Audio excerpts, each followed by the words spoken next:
¿Pueden ver ahí la diapositiva?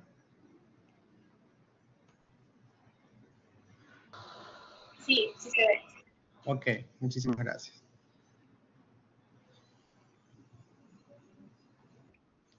Parte de la seguridad del paciente, no, también nos podemos enfocar solamente en la parte técnica, en la parte científica, en la parte de las 17 prácticas organizacionales que ya las vimos, que deberían estar incluidas en cada acción que ustedes realicen durante su práctica clínica, durante su ejercicio profesional, sea en el ámbito que sea de salud, ¿verdad? Sea primer nivel de atención, segundo nivel de atención o un nivel de especialidades, sea cual sea, ustedes necesitan tener la parte científica, la parte técnica para poder ejercer su profesión.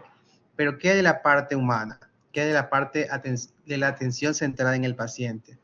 ¿Qué hay de la humanización de los cuidados?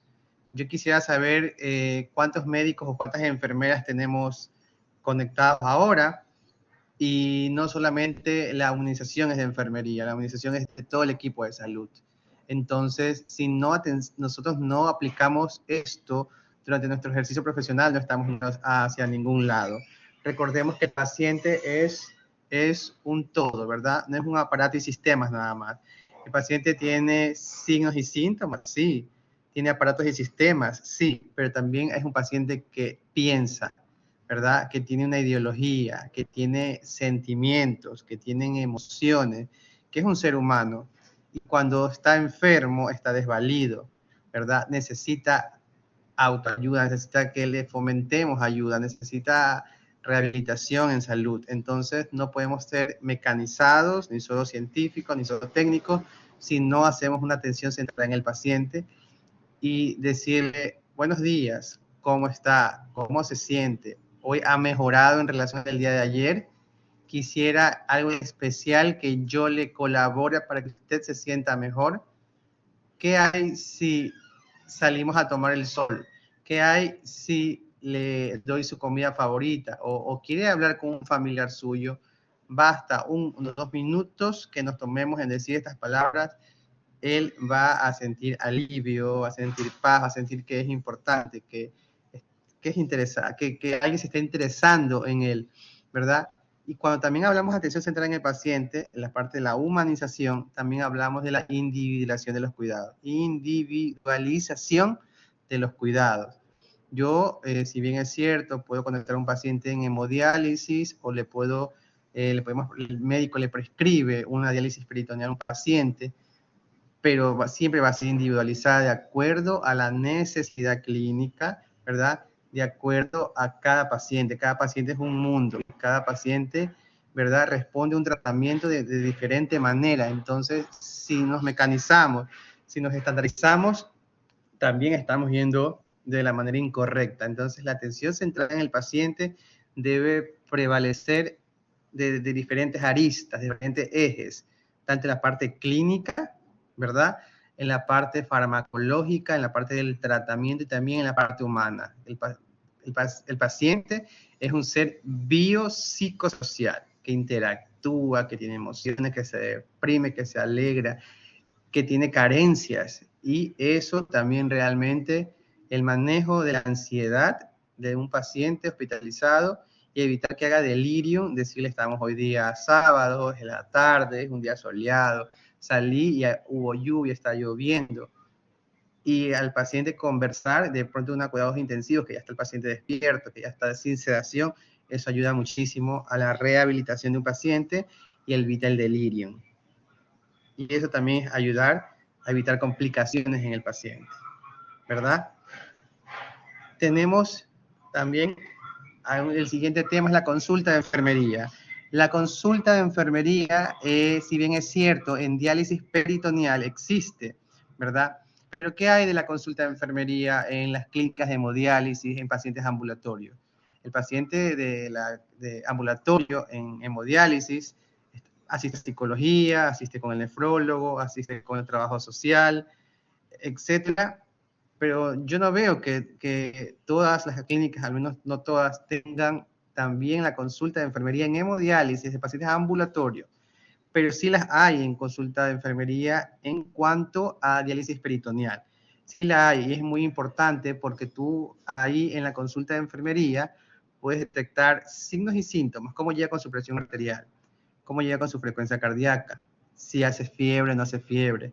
Con la temperatura ves si de pronto tiene un signo de infección, desde cuándo está haciendo fiebre, comienza a hacerle la entrevista, le revisas el catéter de diálisis peritoneal en búsqueda de pronto si no hay signos de infección, de pronto le revisas las uñas al familiar y al paciente, si tiene las uñas cortas, si tiene las uñas limpias, de pronto tienen hongo en las uñas. Todo eso es prevención para evitar una infección del catéter por hongo o por bacterias, ¿verdad? Entonces, todo eso se da cuenta uno en la consulta de enfermería de diálisis peritoneal. Ves balance hídrico, ves si se conectó durante todo el mes, ves si le van a cambiar o no la concentración de los líquidos, si es al 1.5%, si es al 2.5%, de acuerdo a la sobrecarga de volumen que lleve. ¿Qué está pasando con él? ¿Por qué llega con sobrepeso? ¿Por qué llega con sobrecarga hídrica? Porque ya está muy seco, está demasiado, lo estamos secando mucho o no está tomando mucha agua. ¿Qué pasa con su función renal residual? ¿Verdad? Todo ese bosquejo, ese análisis que también lo puede hacer enfermería, ¿verdad? En la consulta de enfermería de diálisis peritoneal, esos registros tienen que estar escritos y pasarlo al nefrólogo para que el nefrólogo también tenga ese bosquejo que hizo enfermería en cuanto a la consulta de enfermería y sus actividades que les corresponden. Porque esas actividades de nosotros, ver si se conecta o no se conecta, si está siendo eficaz la terapia, si tiene una adherencia, y fomentar la adherencia. Entonces, ¿qué pasa? Que en las consultas de enfermería en hemodiálisis yo no las he visto, al menos en algunas clínicas yo no las he visto. Sí las hay en diálisis peritoneal, pero no en hemodiálisis.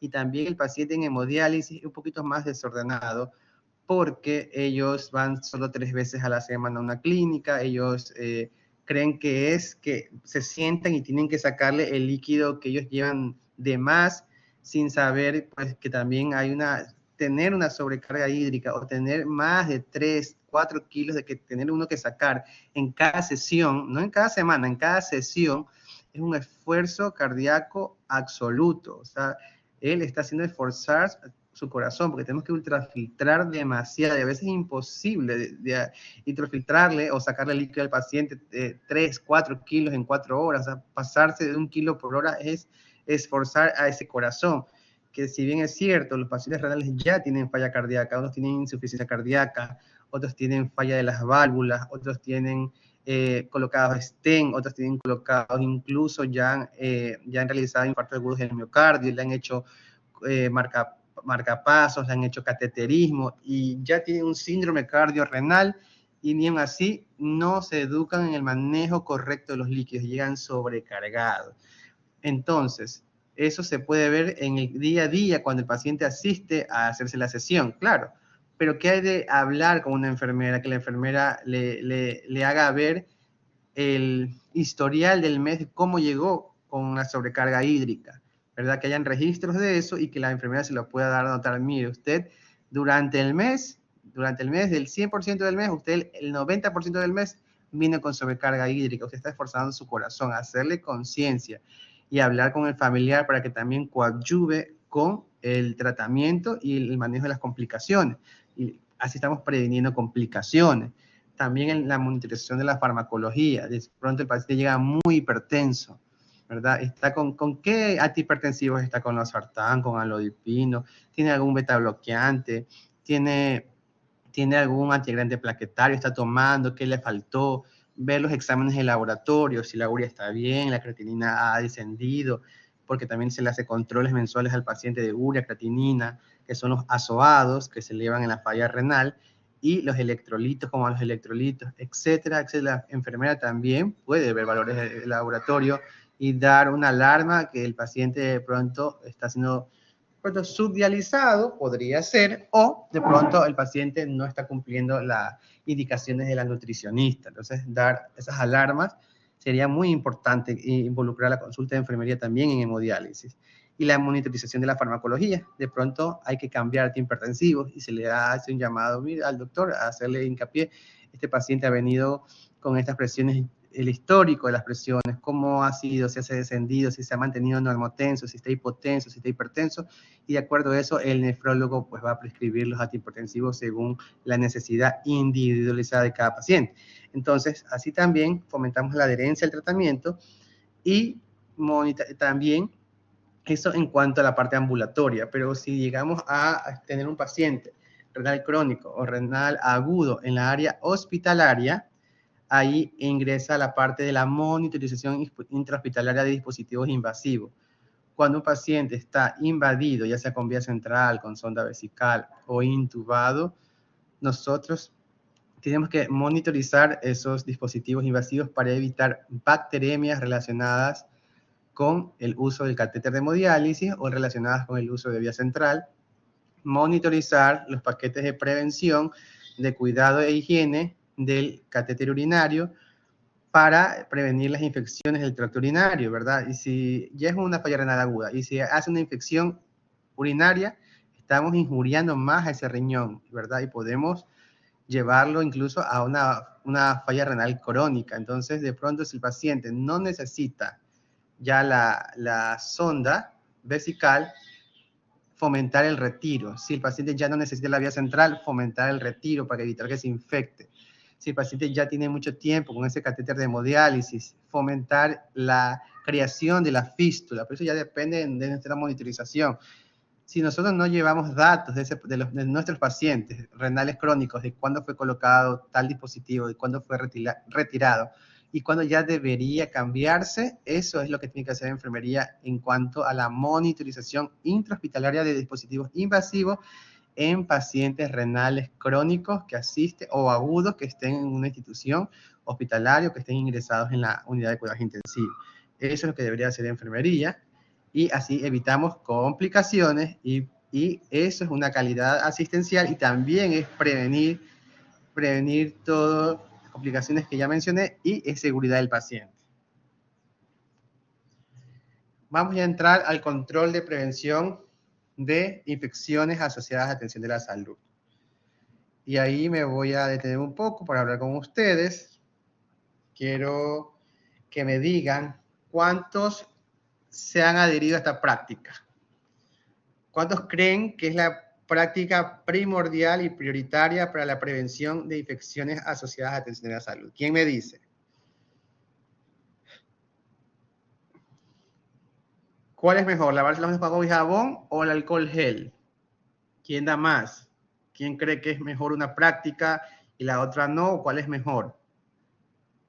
¿Quién puede interactuar conmigo? La respuesta que usted dé va a ser válida, porque eso va a fomentar y enriquecer esta clase. A ver, Adamar Isabela. Agua y jabón, dice Mayra Bailón. ¿Quién da más? María del Carmen Naranjo, lavado de manos con agua y jabón. Ok. David Belepucha. ¿Qué dice David Belepucha?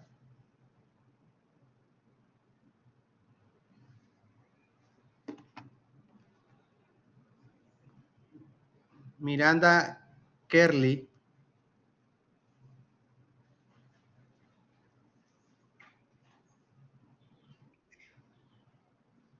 Ambas técnicas, control. Muy bien. Muy bien. Ambas técnicas son efectivas. Ambas técnicas ayudan a disminuir la carga bacteriana en las manos definitivamente. Unas tienen unas ventajas y otras unas desventajas, pero realmente las dos nos ayudan a prevenir las infecciones asociadas a la atención de la salud. Y ahí nos vamos a los 5 momentos de la higiene de manos. Ahí yo le digo a los profesionales de salud, ustedes no necesitan lavarse las manos en cada momento, eso sería mentira. Eso es mentira que todo el mundo se lava las manos a cada rato, si yo antes de tocar al paciente, después de tocar al paciente, después de tocar el entorno del paciente, antes de realizar una limpia séptica o después de tocar fluidos. No. ¿Cuándo sí con lavado de manos con agua y jabón y cuándo no? Lavado de manos con agua y jabón es después de tocar fluidos corporales o estar en contacto con o riesgo de exposición a fluidos corporales, Antes de realizar una tarea limpia o aséptica programada, yo sé que voy a colocar un catéter de diálisis, voy a colocar una vía central, voy a hacer algo aséptico, me lavo las manos con agua y jabón. Cuando yo siento mis manos sucias, las veo, están visiblemente sucias, me lavo las manos con agua y jabón. Pero en las anteriores, antes de tocar al paciente, es válido colocarse nomás alcohol gel. Después de tocar al paciente, si no está en aislamiento de contacto, es válido desinfectarse las manos con alcohol gel.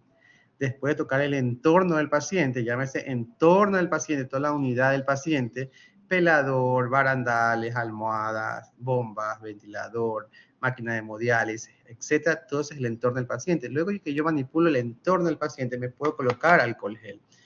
Entonces, el alcohol gel es una práctica que está dentro, o sea, está dentro del punto de atención. Está lo más cercano al paciente, ¿verdad? Me acorta la barrera de la distancia. Y yo puedo desinfectar mis manos y disminuir la carga bacteriana que yo tenga en mis manos para evitar la diseminación de microorganismos. Eso es importante. Pero si yo ya toqué fluidos, yo veo mis manos sucias, visiblemente sucias, las siento sucias, o salgo de un aislamiento de contacto de un paciente que tiene una bacteria multiresistente, a pesar de que haya utilizado guantes, yo me tengo que lavar las manos con agua y jabón. Recuerden, el uso de guantes, sea antes o después de su utilización, no exime el lavado de manos, no evite el lavado de manos. Muchos profesionales se cuidan en cuanto a después de tocar al paciente o después de tocar fluidos corporales. Ahí sí se cuidan, veo que se lavan las manos, ahí sí cumplen los momentos. Pero, ¿qué pasa cuando es antes de tocar al paciente? Que es importante para evitar también infectar al paciente. ¿Qué pasa cuando es este momento? No se lavan las manos, no utilizan alcohol gel y se ponen directamente los guantes para manipular a un paciente. Y ya como tienen el polvo del talco, ahí sí se lavan las manos. Entonces, esa no debería ser la realidad. Debería ser una realidad de que todo el personal de salud cumpla los 5 momentos de la higiene de manos, sea con agua y jabón, como les dije en los momentos que les dije, y alcohol gel en los otros momentos, para hacer más ameno y que fluya esta práctica que es prioritaria para la prevención de infecciones. Realmente las bacterias no caminan, las bacterias no vuelan, definitivamente no vuelan, las transmite y las transporta el personal de salud con sus manos.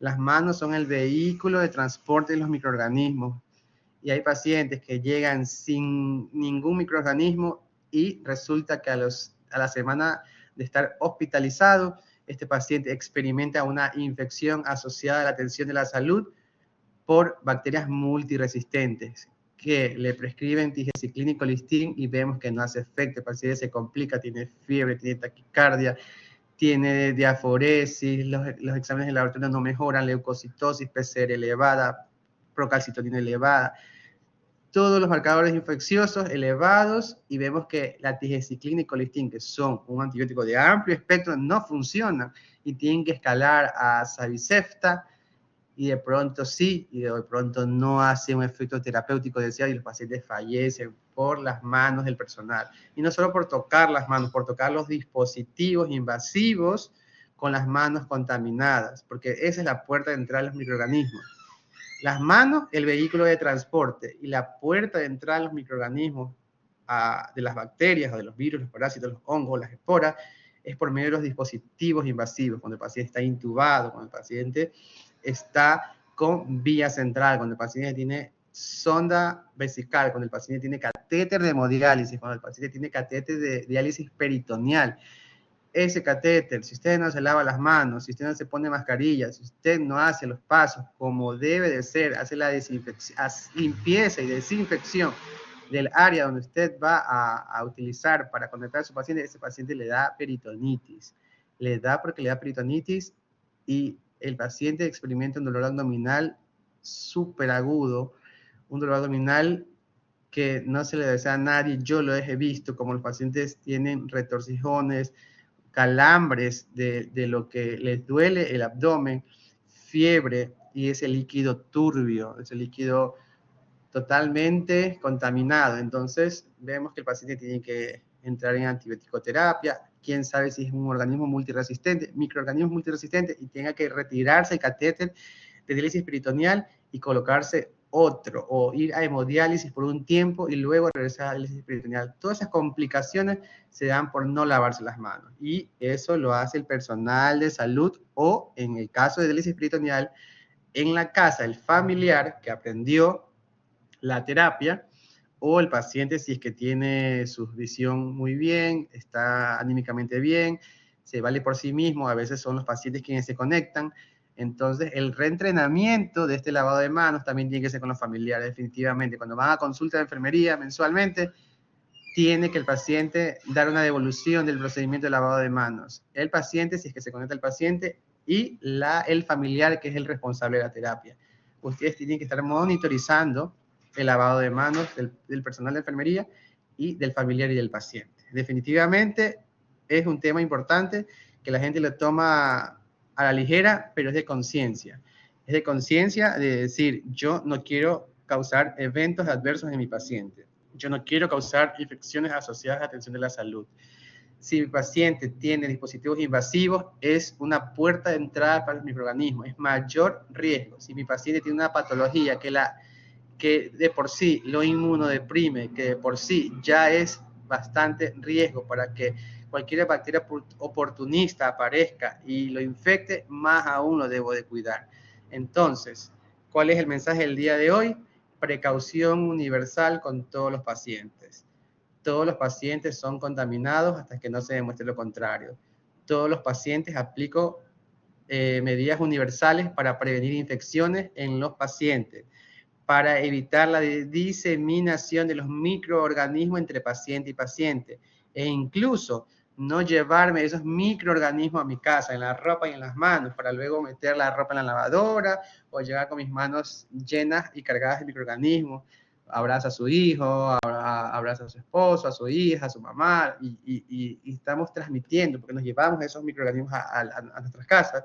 Entonces, si aplicamos, realmente estamos ganando todos. El paciente no se complica, el paciente no experimenta una infección asociada a la atención de la salud, no hay uso indiscriminado de antibiótico, ese catéter dura el tiempo que tiene que durar, no se alarga el sufrimiento del paciente, usted no se lleva la bacteria y todos felices. Bioseguridad es de conciencia. Lávense las manos como si esa persona que usted está atendiendo,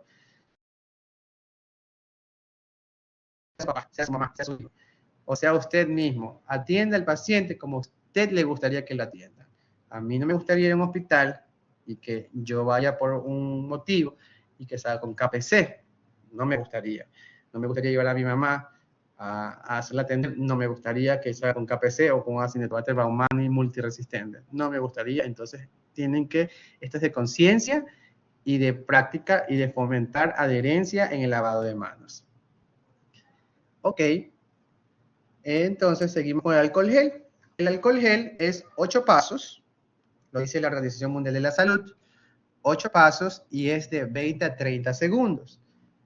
Técnica correcta y el tiempo correcto. Si ustedes se ponen a observar al personal de salud cómo se desinfectan las manos, no sabe si se hacen las manos, la mayoría. No lo hace bien, lo hace de una manera muy muy primaria, muy a la ligera, mal, lo hacen mal. Tiene que ser la técnica que lo indica la Organización Mundial de la Salud. No lo digo yo, no lo dice la UE, no lo dice UCRA, no lo dice la Organización Mundial de la Salud, y lo dice el Ministerio de Salud Pública, y etcétera, etcétera, y es el cumplimiento que se debe hacer. Técnica correcta, siguiendo los pasos correctos, la secuencia correcta, puede ser una secuencia en esa imagen que le estoy proyectando, y el tiempo es de 20 a 30 segundos, ¿verdad? Coloco alcohol gel, ¿verdad? Me coloco alcohol gel, palma con palma, dorso con palma. Son 3 segundos por cada paso. Dorso con palma, el otro dorso con otra palma. Entrelazados o interdigitales, ¿verdad? Nudillos, paso quinto, nudillos. Nudillos para poder limpiar los nudillos. Uñas cortas, uñas limpias. De ahí viene el pulgar, ¿verdad? El pulgar, y luego los dedos, los demás dedos, con la palma contraria, en forma circular, pulpejos de dedos y uñas se debe de desinfectar. y manos limpias, ¿verdad? Uñas cortas, uñas limpias. Personal de salud no puede andar con uñas largas. El personal de salud no puede andar con uñas pintadas. El personal de salud no puede cargar anillos, no puede cargar pulseras, no puede cargar reloj. Eso no. Cuando yo veo un profesional de salud, cualquiera que sea, médico, enfermera, tratante, auxiliar, lo que sea, laboratorista clínico, yo los veo con reloj y pulsera, para mí no son profesionales de salud, definitivamente, porque esto se enseña desde pregrado y la gente no hace conciencia y va por moda, va con sus smartwatch, van y no se sacan el reloj para lavarse las manos ni para atender al paciente. Y eso es un caldo de cultivo. Eso es un fomite. De ahí se están llevando el KPC, la Acinetobacter baumannii. Bien, es cuando usted está libre y usted utiliza sus anillos, su reloj en el mall, en el ámbito comunitario, eso no pasa nada. O también hay bacterias, pero no los tipos de bacterias que hay intrahospitalariamente. Entonces, al menos yo que hago control de infecciones, yo no permito que el personal de salud, nadie, ni los médicos, nadie cargue fomites. No, está prohibido, no lo pueden hacer y los decimos cuando recién ingresa, se le da una charla de inducción de bioseguridad y control de infecciones y se le dice que no es negociable, que está prohibido, que no se puede. Y cuando vamos por las áreas, si encontramos, está prohibido. Quítese el reloj, quítese el anillo, quítese las uñas cortas y reportamos a las personas que tengan las uñas pintadas y uñas largas porque son fomites, ¿ok? También, en cuanto al lavado de manos, son 11 pasos. El tiempo se duplica, es de 40 a 60 segundos. No sé si no se ve bien la imagen, disculpe, se ve media borrosa, pero son 11 pasos y de 40 a 60 segundos. Son los mismos pasos en cuanto al frotis de las manos del alcohol gel, igualitos, los mismos pasos, palma con palma, dorso con palma, el otro dorso con otra palma, entrelazados o interdigitales, nudillos, los dedos pulgares y los pulpeos de los dedos y las uñas en forma circular con la palma contraria. Eso es igualito, simplemente aumentan los pasos porque me tengo que humedecer las manos, me tengo que enjuagar las manos y me tengo que secar las manos. Por eso aumenta a 11 pasos, ¿verdad? Y el tiempo, pues es más porque me tengo que enjuagar y tengo que hacer el frotis de las manos 5 segundos por cada paso para yo poder completar la técnica correcta, la secuencia correcta y el tiempo correcto, ¿verdad? Tenemos la prevención en cuanto a otras complicaciones relacionadas a hemodiálisis, ¿verdad? Yo quiero aquí que me diga alguien que ya tenga experiencia. De pronto yo hablo con gente con experiencia que hace hemodiálisis. ¿Cuáles son las complicaciones que podrían surgirse? ¿Quién me puede decir? Las complicaciones que pueden surgirse en hemodiálisis y que pueden ser prevenibles. ¿Quién me puede decir? Necesitamos interactuar, chicos, porque si no, no hay aprendizaje. Cuando solamente se convierte en un monólogo, solamente se quedan con lo que yo digo, pero no preguntan, y si ustedes no preguntan o no responden, no hay una interacción, no hay aprendizaje, porque de las preguntas es que se van asentando los conocimientos, porque ustedes tienen esa duda y se lleva esa duda. No se lleve esa duda, aquí lo vamos a afianzar esos conocimientos y vamos a despejar esas dudas. Pero necesito que interactuemos, porque no se puede hacer un monólogo, si tiene que ser un debate. Usted me pregunta, yo le respondo, o usted cree que es así, o de pronto yo estoy mal, usted me corrige y yo también aprendo, porque todos aprendemos aquí. El profesor también, el docente aprende del estudiante, porque el estudiante de pronto también ya tiene experiencia. Quiero saber cuántos aquí hacen hemodiálisis, o escriban en el chat. ¿Cuántos hacen hemodiálisis? Ya hacen hemodiálisis. ¿O cuántos hacen diálisis peritoneal? ¿O tienen experiencia en paciente renal crónico? ¿O renal agudo? ¿Nadie? ¿Nadie de los que están aquí tienen experiencia para poder? Estefano Carrera, ¿usted tiene experiencia en hemodiálisis o diálisis peritoneal?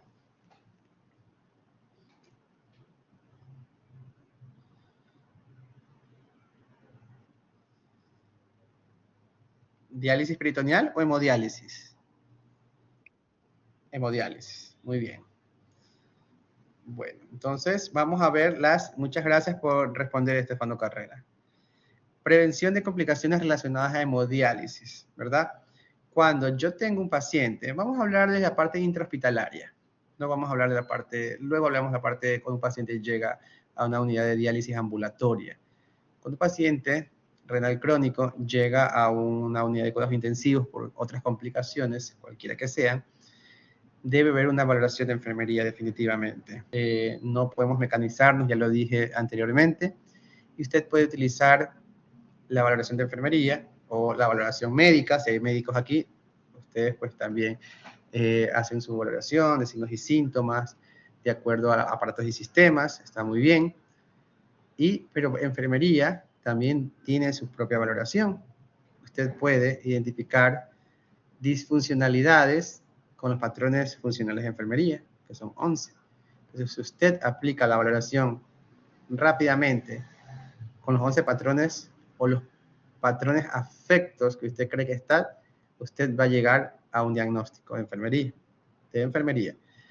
O usted va a llegar a cuál es lo que está disfuncional en el paciente y que hay que corregir con las intervenciones de enfermería. Usted también puede hacer una valoración cefalocaudal, desde la cabeza hasta los pies. Usted también podría y tiene todo el bagaje de conocimientos para hacer una valoración, ¿verdad?, por aparatos y sistemas, ¿verdad? Yo no tengo experiencia, pero por las clases, hipotensión, cefalea, calambres, náuseas, hemolisis durante el procedimiento. Muy bien. Muy bien, Miranda Kerley. Esas son las complicaciones, pero también hay complicaciones que pueden ser prevenibles, ¿no? ¿Verdad?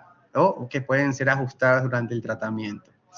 Entonces, si yo hago una buena valoración de enfermería y no conecto por conectar al paciente, porque estoy apurado, porque quiero rápido desocuparme, yo necesito valorar la sobrecarga hídrica, exámenes de laboratorio, con qué urea empiezo, con qué creatinina empiezo, con qué potasio, ¿verdad? Si el paciente ya trae datos de infección, leucocitosis, porque de pronto usted dice, uy, se infectó aquí en el hospital, se infectó porque no, el paciente ya llegó con una leucocitosis, el paciente ya llegó con fiebre, ya llegó con un catéter implantado, de pronto es el catéter que está causando la infección. Entonces, si yo visualizo que mi paciente está haciendo escalofríos y fiebres durante las diálisis, quiere decir que es ese catéter. Ese catéter está infectando y está causando una bacteremia. Recordemos, si está infectado el catéter, está haciendo un arrastre de entrada y salida de acuerdo a la velocidad de la bomba, ¿verdad? De 200 ml minuto, 250 ml minuto, 300 ml minuto, lo que esté yo hemodializando. Y es un constante movimiento del microorganismo que está causando la infección al paciente.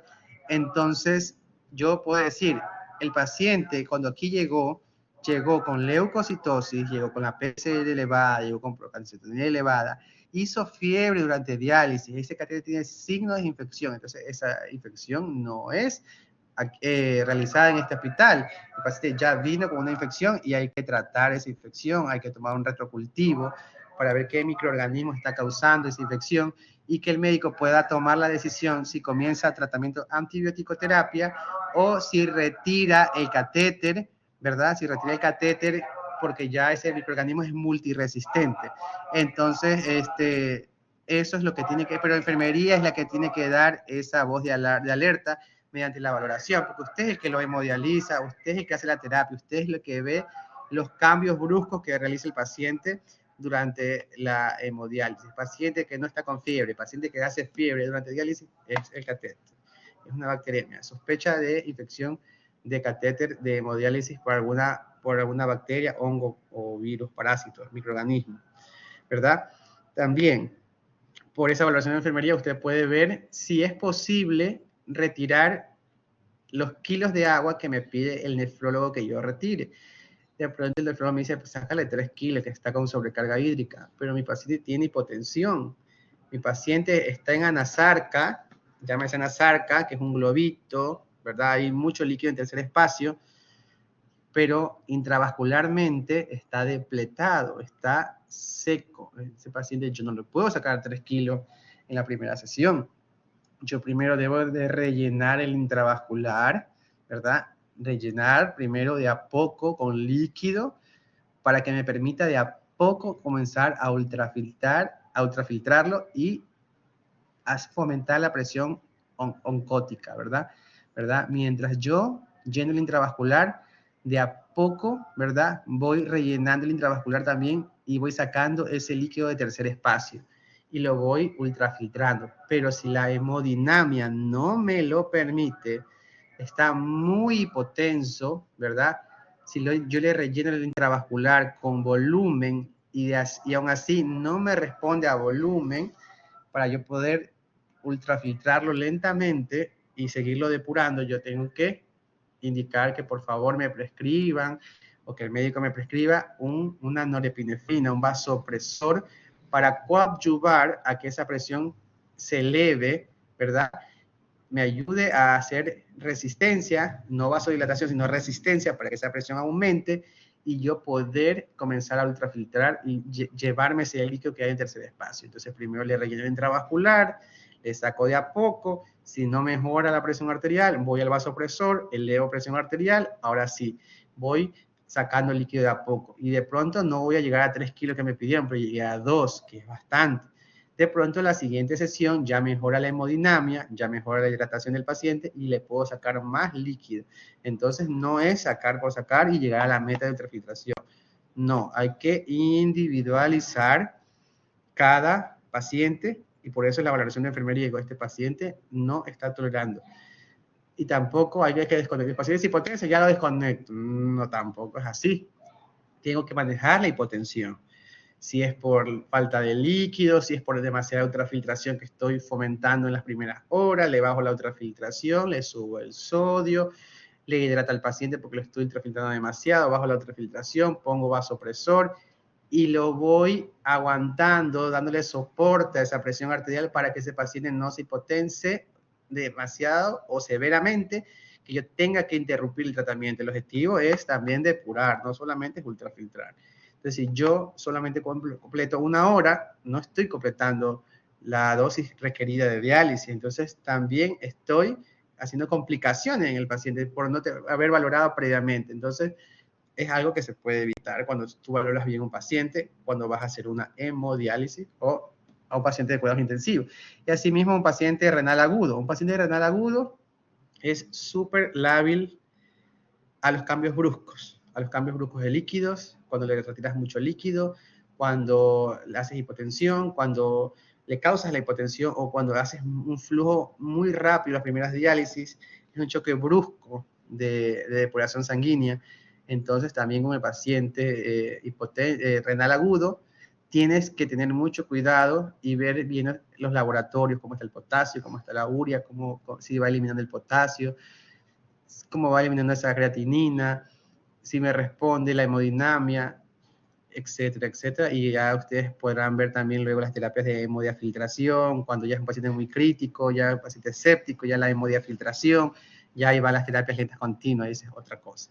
Ya, pero usted también puede, no, este paciente no es para este tipo de terapia, no es para hemodiálisis convencional, este paciente definitivamente es candidato para una hemodiafiltración o para una terapia renal lenta continua porque tiene estos criterios, tiene sepsis, tiene datos infecciosos, tiene periodos inflamatorios elevados, tiene la interleuquina 6 elevada, usted le muestra, aquí este paciente de cirugía cardíaca, postoperatorio, necesita una hemodiafiltración o una hemodiálisis lenta continua que vaya ultrafiltrando lento y que vaya con flujos tan lentos que pueda yo llegar a la meta en 72 horas. Eso también es parte de una valoración de enfermería. El enfermero es el que está ahí con el paciente y se da cuenta, pues también qué criterio tengo yo como profesional en decir, no, este paciente es candidato para una terapia renal lenta continua, ¿verdad? Y las de la prevención, la coagulación del circuito extracorpóreo. Imagínense coagular un circuito extracorpóreo cuando el paciente está conectado. ¿Quién me puede decir? ¿Está viendo la diapositiva? Disculpen. ¿Sí? Sí, ok. ¿Quién me puede decir cuántos ml de sangre hay en un circuito extracorpóreo? En una hemodiálisis convencional. ¿Cuántos ml de sangre aproximadamente hay circulando en el circuito extracorpóreo? 150 a 200 ml. 250 a 300 ml es la respuesta. 300 ml es la respuesta aproximadamente. Imagínense que se coagule el circuito, la cámara venosa, el filtro y todo el circuito, y hay 300 ml circulando, de que no me va a permitirle retornar esa sangre al paciente otra vez, y prácticamente es una pinta de sangre, un paquete globular que está perdiendo el paciente. 300 ml de sangre, imagínense, 300 ml. Entonces también puede causar también un shock hipovolémico, porque esa sangre que está circulando afuera no voy a poder ingresarla otra vez. Entonces, ¿cómo yo evito la coagulación? Entonces, si yo también hago una valoración de enfermería, o la valoración médica, que también es importante, que me vaya a decir cuánta dosis de heparina yo voy a utilizar, y también si yo me sé la fórmula, pues hay guías que te dan las guías CADIGO de cuál es la dosis indicada de heparina para cada paciente, que debe ser individualizada por peso. Pero si yo también reviso los exámenes de laboratorio y veo los tiempos de coagulación, el TP, el TPT y el INR y las plaquetas, y ver los tiempos de coagulación y versus las plaquetas, ¿está plaquetopénico o está normal? O los tiempos están prolongados o están normales, o los tiempos están muy lentos, y de por sí el paciente ya a la media hora no le pongo heparina, y ese paciente ya me coagula todo el circuito. Entonces también tengo que yo darme cuenta para prevenir esa complicación de la coagulación. Entonces, si yo tengo un paciente plaquetopénico con tiempos prolongados, de pronto no se me va a coagular el circuito, pero de pronto sí. Entonces yo tengo que hacer lavados del circuito con solución salina, ¿verdad? Con 200 ml, aproximadamente 300, pero esos lavados deberían ser hora a hora, pero esos lavados también deben ser incluidos en la ultrafiltración, porque si mi meta de ultrafiltración eran 2 kilos y yo cada hora le estoy poniendo 200 ml, por cada hora voy a tener 800 ml más de líquido, y realmente no le estoy sacando 2 kilos, sino le estoy sacando 1200 en realidad. Entonces, todo líquido que yo administre durante la diálisis, sea para lavar el circuito y el filtro con solución salina, o sea cualquier tipo de líquido que yo administre durante la diálisis, tiene que ser descontado en el valor de la ultrafiltración. Porque si yo no descuento, no estoy ultrafiltrando, no estoy llegando a la ultrafiltración meta que me pidió el nefrólogo y la necesidad del paciente. Entonces, si yo le hago lavados programados con 200 ml de solución salina, voy a ver que ese circuito se limpia, ¿no? Se limpia y evita la coagulación. Así yo evito que se coagule el circuito y evito que esa pérdida sanguínea masiva del paciente. También yo podría, a veces el médico te dice, solo quiero que utilices 1000 unidades internacionales de heparina en el recirculado, en el momento que estás preparando o al momento que hay el contacto de la sangre del paciente con inicio de la terapia, ya la sangre está circulando en el circuito extracorpóreo, administras los 1000 unidades internacionales de heparina y coagulas el circuito, anticoagulas el circuito, perdón, anticoagulas con la heparina el circuito y evitas la coagulación del mismo, pero ya no le pones más porque este paciente tiene los tiempos prolongados. Entonces, recordemos que la heparina también se dializa, también se elimina durante la diálisis. Entonces, una dosis mínima indicada por el médico, si te dice, quiero que lo hagas en el recirculado, entonces en el recirculado, en la preparación o al inicio de la terapia, le pongo los 1000 unidades internacionales de heparina, y ya durante toda la terapia no le pongo más heparina al paciente y solo me manejo con los lavados. También evito la coagulación del circuito. Entonces, también yo tengo que monitorizar a mi paciente y estar pendiente de las presiones de la máquina, de la presión venosa, si se eleva, si se disminuye la presión arterial, cuando no hay un buen flujo del catéter, y también valorar la PTM. Si mi PTM se está elevando constantemente, quiere decir que se va a coagular el sistema o el filtro, o hay una obstrucción que está haciendo una presión y se está elevando la PTM, que es la presión transmembrana, y yo tengo que darme cuenta rápidamente de que eso va a pasar, y yo ahí tengo que tomar decisiones, ¿verdad? Si hago lavado de circuitos, si le puedo colocar heparina, o si de por sí ya le devuelvo la sangre al paciente para preservar su hemodinamia, y si ya veo pues que el circuito pues está muy coagulado, pues ya eso lo descarto, preparo otra vez todo, otra vez, todo de nuevo con un circuito nuevo y lo vuelvo a conectar para que el paciente cumpla su tratamiento, que eran las 4 horas, y de pronto a las 2 horas me di cuenta que se iba a coagular, ya hice todo lo que tenía que hacer y veo que no, entonces yo le comunico al nefrólogo y si me dice que sí, pues le devuelvo su sangre, preservo su sangre, no la elimino, le devuelvo su sangre, ¿verdad? Elimino ese circuito que ya está con mucho riesgo de coagulación y lo vuelvo a conectar al paciente para que complete el tratamiento. O sea, hay que buscar la forma, pero eso ya sería un caso de que ya está por coagularse el circuito, pero si yo hago prevención de ver los exámenes de laboratorio y hago lavados óptimos y si pongo heparina, si me indica el médico al inicio de la terapia y luego no se va a coagular. Hay que estar pendiente también de eso. También un catéter disfuncional, que se cae la presión arterial, que no fluye para la satisfacción de la bomba, que está a 300 ml, a 250. Si ese flujo se cae por interrupción del catéter, que no tiene un buen flujo, también es un riesgo de coagulación. Y usted tiene que ahí darse cuenta y tomar decisiones. Tomar decisiones porque si ese catéter ya usted le colocó la posición del cuello, le giró el cuello, bueno, no se debería rotar los lúmenes porque puede haber una recirculación, una micro recirculación.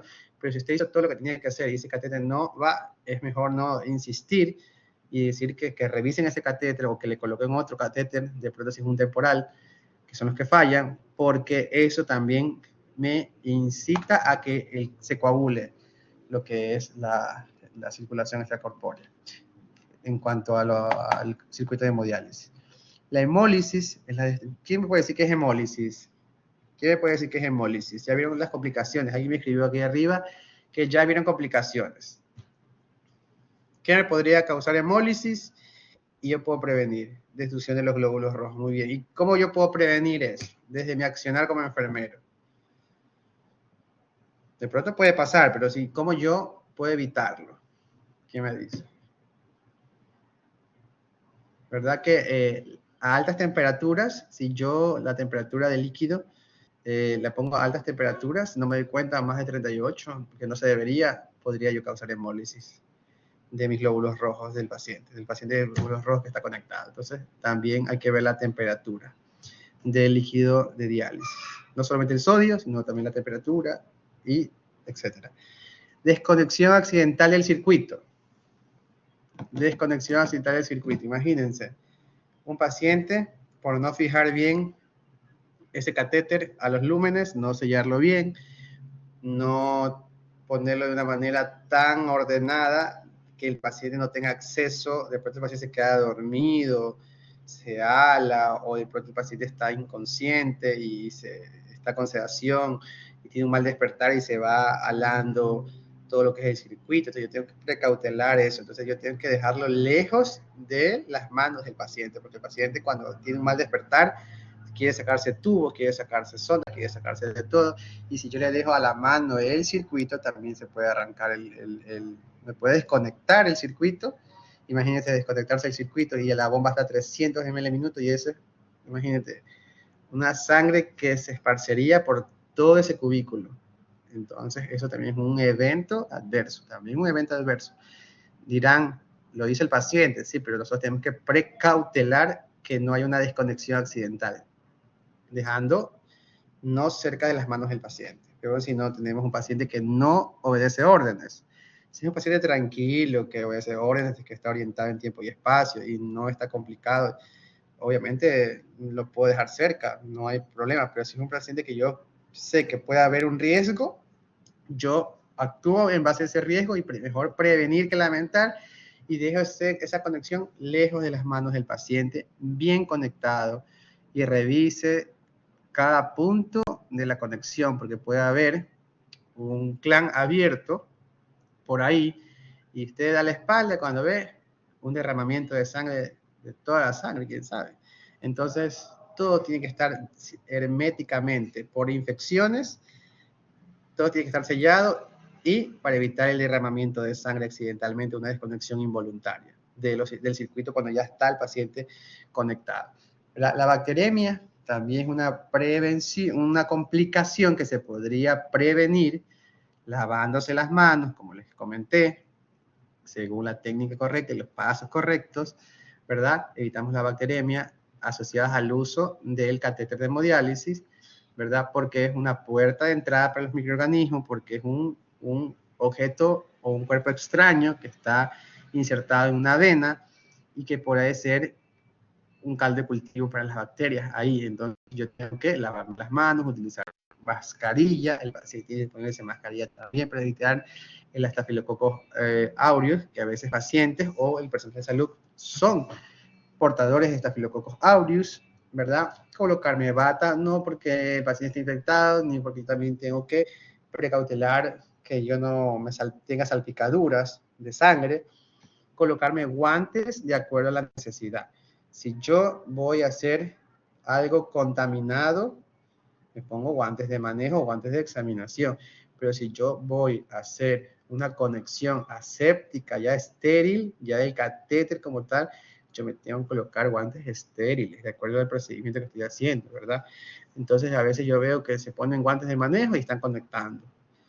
Y esos guantes de manejo a veces están muy manipulados. Uno no sabe cómo los manipularon. A veces están en esa caja, meten las manos y por ahí ya van contaminando esos guantes. Y yo no sé si estos guantes están contaminados. Y yo por ahí toco el lumen y por ahí ya hago una transmisión de microorganismos. Entonces yo tengo que utilizar el tipo de guante de acuerdo a lo que voy a hacer. Si es algo contaminado, no es nada del catéter, no es nada, ya es botar todo el circuito, guantes de manejo. Porque tampoco puedo tocar yo con mis manos la sangre del paciente, ningún fluido. Esa es precaución universal también. Pero me tengo que poner guantes estériles para cuando ya voy a manejar el catéter y hacerlo de la manera más aséptica posible, desinfectando los puertos con alcohol pad, con clorexidina hidroalcohólica para evitar la diseminación de bacterias por medio del catéter y evitar una bacteriemia. Si usted lo hace así, créame que no se infectan. Yo, hasta el momento, tengo 5 o 6 años en el hospital donde yo trabajo. Tenemos 0 tasas de infección de catéter de hemodiálisis. 0 tasas. Y no me lo van a creer, pero es 0 tasas porque realmente se cumplen todos los pasos. En los hospitales públicos sí no podría decirlo porque ahí sí lo manipulan de una forma no tan bien. Lo manejan más personas, pero acá como somos menos personas y ya somos personas que hacen diálisis, y hacen un entrenamiento previo y se ve conexión, se ve bioseguridad y hay control de infecciones activamente vigilando que se cumplan las medidas de bioseguridad, pues entonces ha ayudado mucho a que no hayan tasas de infecciones por bacteriemia asociada a catéter de hemodiálisis. Otra complicación es la sobrecarga de volumen. ¿Por qué yo digo que la sobrecarga de volumen? No es que ya el paciente me vino sobrecargado. Tras que ya el paciente vino sobrecargado de volumen, yo dejo conectada una solución salina y no me percato que está abierta. No me percato que el clamp está abierto y se pasa todos esos 1000 ml de solución salina o 1 litro de 2 litros, quién sabe cuánto esté conectado, y yo sobrecargo al paciente de volumen. Si se supone que el objetivo es disminuir volumen, porque el paciente se viene sobrecarga de volumen, porque ya tiene una falla renal crónica o aguda, está oligoanúrico, anúrico, hay una disminución de su filtrado glomerular. Se supone que yo estoy sacando líquido, ¿verdad? Porque está hematizado el paciente. Y si yo le hago una sobrecarga de volumen por una mala acción mía de no precautelar que esa solución salina esté conectada, sí, pero yo prefiero que no esté conectada. Yo la conecto cuando la tengo lista solamente en una emergencia de hipotensión. Ahí sí la conecto, nada más, solo tengo lista solamente de conectar. Pero no dejarla conectada ahí, ni dejar nada conectado ahí porque se puede involuntariamente o por accidente o no me doy cuenta hacer una sobrecarga de volumen y eso también es una complicación porque no estoy cumpliendo el objetivo de quitarle volumen al paciente, no estoy cumpliendo el objetivo de ultrafiltrarlo, estoy sobrecargándolo. Entonces, no dejen conectada nada y dejen todo hermético y sellado y algo listo, una solución salina lista para ustedes poder actuar ante una hipotensión, pero no dejen conectado porque es un riesgo. También se me olvidaba, también para evitar la coagulación, es importante, no administren componentes sanguíneos por el circuito extracorpóreo. De pronto sangre sí, si hay una necesidad, urgencia, no tengo una vía central, no tengo un catéter periférico, es lo único que tengo, bueno, la sangre sí, ya, no pasa nada. pero no se atrevan a pasar plasma ni componentes sanguíneos como plaquetas ni crioprecipitados, que son componentes de la coagulación. Eso me va a coagular el circuito, definitivamente. Entonces, no está bien administrar plaquetas, críos precipitados, plasma en el circuito extracorpóreo. No, se debe canalizar una vía periférica o por la vía central administrar estos componentes sanguíneos. Sangre puede, no. Si tienes una vía central y tienes una vía periférica, pasa la sangre administra la sangre por esas vías. Evita el circuito extracorpóreo. Pero también se puede, no se coagula, sí se puede, pero plaquetas, crío y plasma por el circuito extracorpóreo es alto riesgo de coagulación del circuito. Así que pilas con eso. Y la hipotensión también es prevenible. Ya cuando el paciente está hipotenso, ahí sí ya no puedo hacer nada, ¿no? Ya está hipotenso, no es que yo le provoque la hipotensión, el paciente ya está hipotenso, ya está depletado y yo ayudo a que esa presión se eleve con todos los mecanismos que ya les dije anteriormente. Rellenar el intravascular, hidratar al paciente primero y luego ultrafiltrar de a poco y utilizar el vasopresor que me prescribe el médico, norepinefrina, por ejemplo. ¿Ya? Sí, pero ¿cuándo es una hipotensión prevenible? ¿Quién me puede decir cómo puedo prevenir una hipotensión durante la hemodiálisis? Cuando el paciente llega normotenso y yo le causo la hipotensión. ¿Quién me puede decir? A ver. Hay 20 conectados.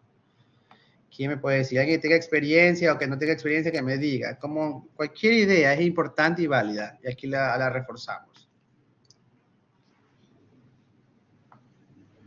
Tiffany Quijije me puede decir, ¿cómo yo evito una hipotensión en un paciente conectado a hemodiálisis?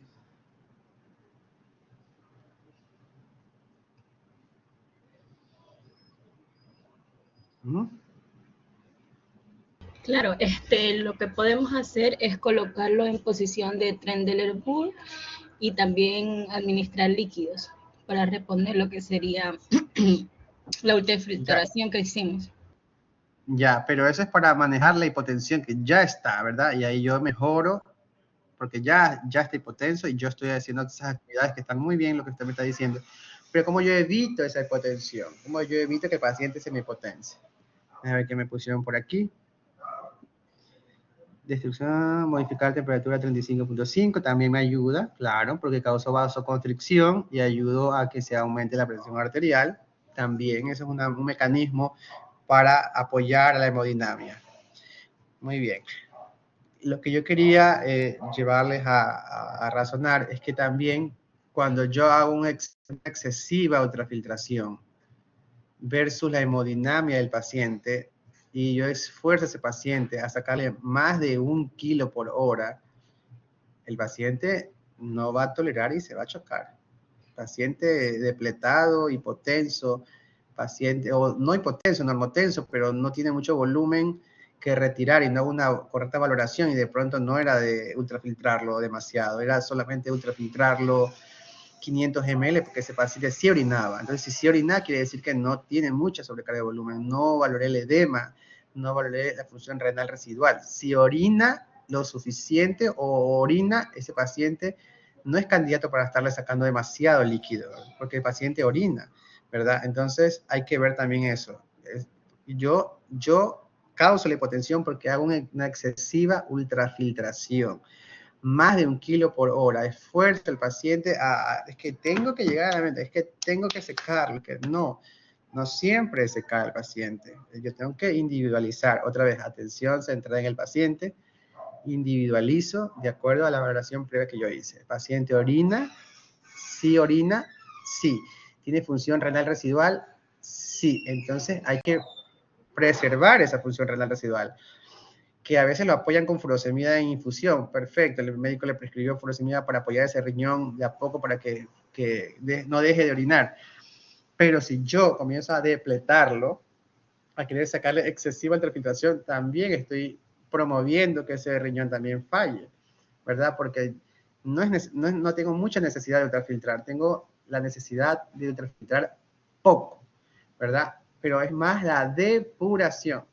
Tengo que concentrarme en la depuración. Entonces, ahí es que yo le digo, diálisis o hemodiálisis no es solo ultrafiltrar, sacar líquido, es también depurar, ¿verdad? Hay que concentrarnos en qué necesito, ¿es depurar o ultrafiltrar más? O necesito las dos cosas, pero no lo voy a hacer ahorita porque estoy hipotenso, de a poco lo voy, poco a poco voy haciendo, todas esas acciones que ustedes están diciendo ahí están muy bien, pero no le saco mucho líquido tan rápido porque lo voy a llevar a una hipotensión. No sé si ustedes han visto alguna vez a un paciente que llega al peso seco. Yo sí, en mi experiencia, cuando recién hemodializaba, yo al paciente, o sea, uno también se pone, pues ahí, que quiero ultrafiltrar, no quiero llegar a los 2 kilos. Por eso se les digo las vivencias que yo tuve. Yo ya tengo 10 años hemodializando y uno quiere llegar a la meta, quiere 2 kilos. El doctor me dijo 2 kilos, los 2 kilos lo voy a sacar. Pero de pronto el paciente tuvo diarrea y no le pregunté. Y el paciente tenía diarrea, ya había perdido líquidos. Y yo no pregunté esa parte, no me había dado cuenta de esa parte. No revisé balance, revisé otras cosas, pero eso se me pasó.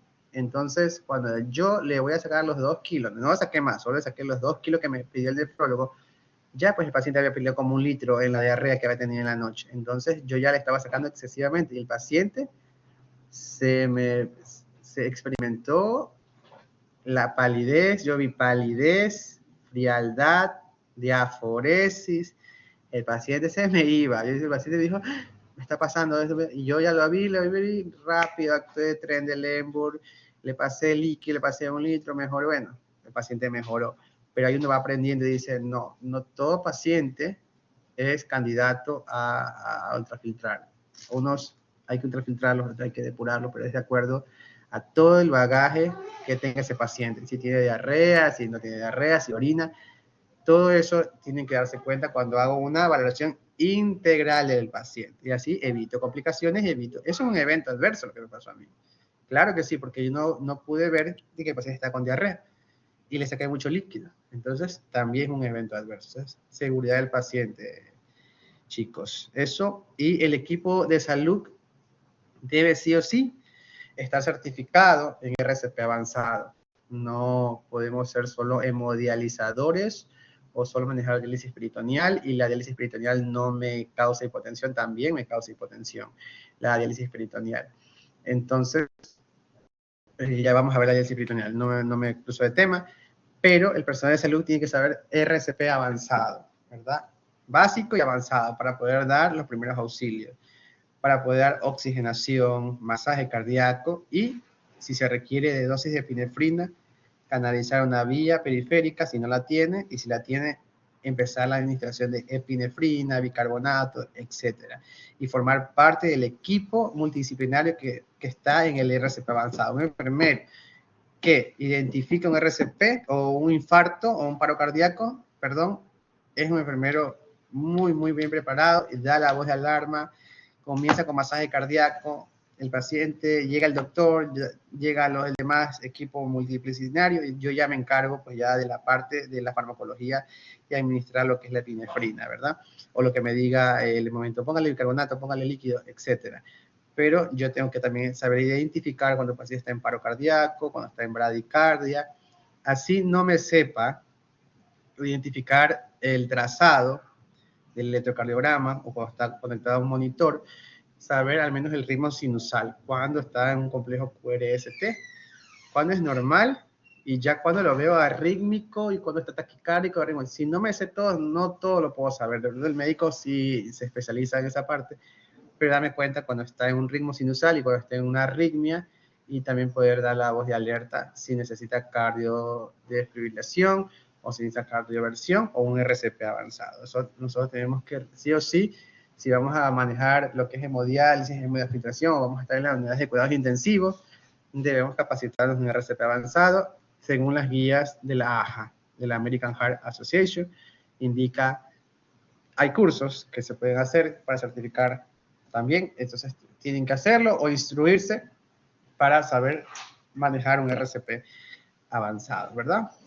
Vamos con la siguiente. Prevención de complicaciones relacionadas a diálisis peritoneal.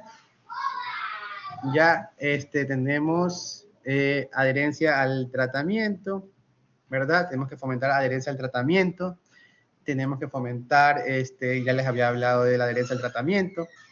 Hay pacientes que no creen en la diálisis peritoneal, no quieren conectarse, se dan vacaciones los sábados y los domingos, solo se conectan de lunes a viernes, el familiar abandona al paciente porque se cansa, siempre tienen que ser dos familiares responsables del paciente porque los familiares se cansan de conectarlo todos los días y le dan vacaciones al paciente, y el paciente tiene que conectarse en diálisis peritoneal todos los días, porque todos los días orinamos, ¿verdad? Todos los días en 24 horas el riñón produce eliminación de orina y el paciente solo excreta de acuerdo al transportador que tiene ese peritoneo. No sé si ustedes ya han visto diálisis peritoneal, el módulo de diálisis peritoneal. No sé, para ver si me están entendiendo lo que estoy hablando. ¿Ya vieron el módulo de diálisis peritoneal? ¿Quién me puede responder por mensajito más que sea? ¿Diálisis peritoneal? Sí, ya vieron el módulo de diálisis peritoneal, perfecto. Entonces, de acuerdo al tipo de transportador que tenga el paciente, ¿verdad? Si es alto, si es bajo, si es mediano alto, promedio bajo, promedio alto. Entonces, de acuerdo a eso, el paciente va a ultrafiltrar más, o bueno para depurar, o es uno para ultrafiltrar, o es uno para las dos cosas. Entonces, de acuerdo al peritoneo que tenga y al test que le realicen, el FAST-PET y el PET, para saber qué tipo de transportador tiene mi paciente. Entonces, yo de acuerdo a eso voy a saber si este paciente es bueno para depurar o es bueno para ultrafiltrar. Entonces, todo eso es un bagaje de conocimientos que debo de saber para manejar a un paciente en diálisis peritoneal y fomentar la adherencia al tratamiento, ¿verdad? Fomentar que el paciente, vigilarlo. Hay que ser como policías y estar pendiente de la conexión del que sea diaria, que no se salte, porque si yo no monitorizo y no insisto, el paciente se relaja demasiado, el familiar también, y creen que no pasa nada, pero el paciente tiene que ultrafiltrar todos los días, porque es de acuerdo a lo que me responde esa membrana peritoneal. Es una ultrafiltración fisiológica, que va un poco a depender de la concentración que yo le coloque, pero también va a depender del tipo de transportador. Entonces, si solo saca 1 kilo al día de ultrafiltración, ese paciente todos los días se mete o se ingresa 2 kilos de líquidos, entonces estoy yendo a contracorriente. Entonces, tengo que también educar al paciente en el manejo de líquidos en diálisis peritoneal.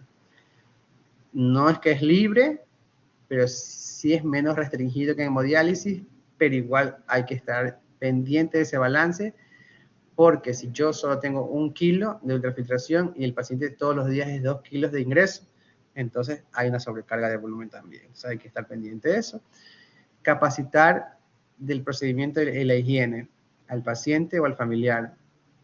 Cada que va a consulta o cada 2 meses, para no hostigarlos, tomarles el lavado de manos, tomarles la conexión, evaluar cómo están esas uñas, si no tienen fomites, si no tienen hongos en las uñas. Todo eso tienen que darse cuenta al momento de hacer la capacitación del procedimiento, y cuando ya va a la consulta de enfermería, ustedes tienen que sí o sí monitorizar esa parte de la higiene de manos y que le devuelva el procedimiento de lavado de manos, porque crean malos hábitos.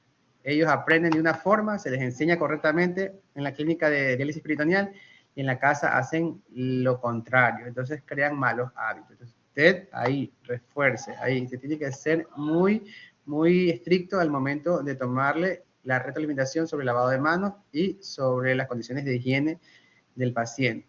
No solamente de las manos del que le hace la terapia, sino también la higiene del paciente. Si el paciente no tiene una buena higiene, también este catéter podría infectarse y hacer la infección del orificio de salida, ¿verdad? Balance hídrico estricto, ya les mencioné. La farmacología igual, la farmacología de los antihipertensivos, de todo el componente del paciente, si está recibiendo la eritropoyetina, si se está administrando, si está anémico, si está haciendo dieta, ¿verdad? Eso es importante vigilarlo, ¿verdad? También tenemos la prevención del sobrellenado de la cavidad. Ha habido casos de que hace tiempo en una máquina X se sobrellenó un paciente. Si está programado ingresar 1000 ml de volumen a la cavidad peritoneal, de pronto casi todos los 5 litros casi estaban, el paciente estaba sobrellenado. el paciente ya estaba con una insuficiencia respiratoria porque ya su diafragma había desplazado sus pulmones porque estaba sobrellenado. Entonces, es importante también en la capacitación, ¿verdad?, que uno le da al paciente antes de que se vaya a casa, tiene que usted hablarle del sobrellenado. ¿Qué pasa si se sobrellena la cavidad? Si algo pasa con la máquina y los 5 litros que están en la bandeja se ingresan a la cavidad peritoneal, tiene que rápidamente conectarse un circuito manual para hacer el drenaje de todo el excedente de líquido. Pero a veces el familiar no sabe qué hacer, el paciente no sabe qué hacer, entonces eso debe existir una buena capacitación de qué hacer si se me sobrellena la cavidad peritoneal durante una conexión nocturna. Porque de pronto lo llama usted y usted está dormido a esa hora, lo llama y usted no contesta, no siente el teléfono. El paciente tiene que saber actuar y usted tiene que enseñarle de que tiene que tener su conexión manual para poder drenarse ese sobrellenado y evitar esa complicación. Peritonitis, la famosa peritonitis, ya tienen que haberla visto en el modelo de diálisis peritoneal. Si no me lavo las manos, si utilizo fomites, si no utilizo mascarilla, si el paciente no utiliza mascarilla, si el paciente está muy estreñido y no hago nada por ese estreñimiento y no aplico las guías CADIGO que dicen que su paciente está con estreñimiento y si le vamos a aplicar un enema, hay que también darle un antibiótico profilaxis, también es un riesgo de infección si yo no le doy tratamiento profiláctico cuando el paciente cuando está con estreñimiento y le voy a hacer un enema, también hay que hacer, eso lo dicen las guías CADIGO y eso lo receta y lo prescribe el nefrólogo, pero todo eso está pendiente para evitar la peritonitis, el lavado de manos eficiente, como lo dice la norma, ¿verdad? Evitar las desconexiones involuntarias, el momento de conectar es el mayor riesgo. Si yo topo el catéter o el catéter de Tenkov y la línea de transferencia, yo con mis manos, a pesar de que estén limpias y bien lavadas, yo toco la conexión, puede ser un riesgo de peritonitis, por eso no hay que tocar. La piel de la persona que está conectándose, enfermero, familiar, paciente que está haciendo la conexión, no debe tocar la piel de las manos. Es línea de transferencia con conexión del circuito directo. Se conecta. No por error, por no ver bien, tocar las manos. Las manos de pronto no están bien lavadas y por ahí es un riesgo de peritonitis. Entonces todo tiene que estar herméticamente cerrado. Vigilar las características del líquido diariamente. Tienen que vigilarlas definitivamente porque uno cuando ya tiene experiencia viendo el líquido de diálisis peritoneal puede decir este líquido está claro. Este líquido está amarillo pero está claro. Pero cuando un líquido está turbio a veces es, el que no tiene experiencia a veces es duda, pero el que ya tiene experiencia viendo líquidos con peritonitis, dice, esto está turbio, esto está infectado, esto está con peritonitis, entonces ahí hay que tomar acción, ¿verdad? Pero hay que prevenirlas haciendo las medidas de bioseguridad, nosotros como enfermeros, dializando en diálisis peritoneal y nosotros capacitando al familiar y al paciente, ¿verdad? Y haciendo retroalimentación periódica para evitar la peritonitis, ¿verdad? Y ajuste de dosis dialítica. De pronto el paciente también necesita un ajuste de dosis dialítica. Los enfermeros no prescribimos, por si acaso, diálisis, pero sí tenemos entendimiento y sabemos qué es lo que mejor le va al paciente de acuerdo a cada transportador, ¿verdad? De acuerdo a los exámenes de laboratorio, si veo que está muy urémico, si no le va a disminuir la creatinina. Entonces yo ahí ya voy viendo, no, es que le falta depurar, le falta hacer tiempos de permanencia más largos, ¿verdad? Para tratar de depurar, etcétera, etcétera. Entonces también hay que dar esa voz de alarma en la consulta de enfermería y que se ajuste la dosis dialítica del paciente. Cuando hablamos de dosis dialítica, hablamos de permanencia, de tiempos, incluso de las concentraciones que vamos a utilizar de acuerdo a la necesidad individualizada de cada paciente. ¿Ok? Y el plan de acción y mejora continua, definitivamente hay que Siempre, siempre, siempre que ustedes lleven un programa o de diálisis peritoneal o de hemodiálisis o un programa de seguridad del paciente en instituciones donde se hace diálisis o instituciones donde el paciente nefrológico asiste por asistencia de salud, usted siempre tiene que tener un plan de acción y mejora continua de esos eventos adversos. Usted tiene que llevar indicadores de tasas de infecciones, de cuánto se cumple la identificación del paciente, cuántos eventos adversos por mala administración de medicamentos, de cuántos eventos adversos por caídas, de cuántos, etcétera, etcétera, etcétera, de acuerdo a los eventos adversos que se vayan presentando, de acuerdo a las 17 prácticas organizacionales que hemos visto, ¿verdad? Si yo llevo indicadores, puedo planear mi plan de acción para hacer mi mejora continua, ¿verdad? Planeo y hago intervenciones para evitar que vuelva a ocurrir o mejorar el estándar que yo tengo como mi indicador que me haya yo trazado. Yo planeo y yo lo llevo y lo pongo en marcha. Yo hago una buena planificación, la socializo y la pongo en marcha. Que mis compañeros o mi personal a cargo sepa qué se va a hacer, cuáles son las nuevas disposiciones que se ha hecho del análisis de mejora continua. Y todos tienen que ir hacia ese mismo ritmo. Verificar si esas acciones están siendo las más idóneas. Si está mejorando el indicador o no. Si estamos disminuyendo las infecciones o no. O si estamos evitando complicaciones o si estamos cumpliendo con las 17 prácticas organizacionales. Hay que verificar, ¿verdad? Después de que planeamos, estamos interviniendo, verificamos si es efectivo o no de acuerdo a la medición de indicadores. Porque si no llevamos indicadores, no podemos decir si estamos mal o estamos bien. No podemos decir. Yo no puedo decir, yo tengo el 100% de cumplimiento de curación de vía central correcta y mantenimiento de la vía central si yo no la vigilo todos los días y no llevo datos.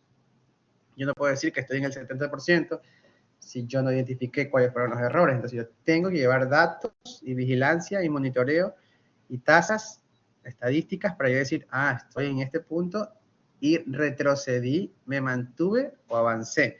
Eso es la verificación. Y actuar.